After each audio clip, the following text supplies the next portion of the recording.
பெரும்பான்மை சமுதாயம் என்றால் அது வன்னியர் சமுதாயம் மட்டும்தான். இந்த சமுதாயத்துல எல்லாமே என்ஜினியரிங் படிச்சுட்டு எல்லாமே எல்லா டிகிரி முடிச்சுட்டு நீ கருமத்தை படிச்சிருக்கான். அதற்கான அடிப்படை வந்து இதற்கான வேண்டுதலை கேட்டுதான் நீங்க இந்த போராட்டம் நடத்திருக்கோம். இந்த போராட்டத்தில் எங்களுக்கு தெரிவிக்கவில்லை என்றால் எங்கள் மருத்துவர் சின்னையா சொன்ன மாதிரி போராட்டம் தெரியும் எங்களுக்கு.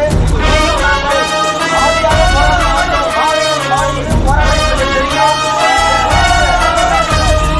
ஒரு உதாரணத்துக்காக ஒரு அரசு IAS பதவியில வந்து 316 பதவிகள் இருக்கு. அதுல வந்து வன்னியர்களுக்கு பார்த்தீங்கன்னா 52 பதவி கிடைச்சிருக்கிறோம். ஆனா கிடைச்சிருக்கிறது வெறும் 12 பதவி. இந்த 12 பதவி குடும்பங்கள் முன்னேறலாம் வன்னியர் சமுதாயம் முன்னேறிடுமா? இதற்கெல்லாம் சிந்தித்துதான் மருத்துவர் ஐயா அவர்கள் இந்த போராட்டத்தை அறிவித்திருக்கிறார்.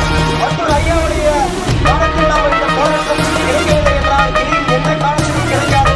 என முப்பாட்டம் காலத்தில் எல்லாத்தையும் ஏமாற்றிருக்கிறோம். இப்ப இருக்கின்ற இளைஞர்களை யார் இருக்கின்ற அரசுகளை எதுவும் ஏமாற்ற முடியாது. அப்படி ஏமாற்ற நினைத்தால் ஏமாறப் போவது நாங்கள் அல்ல.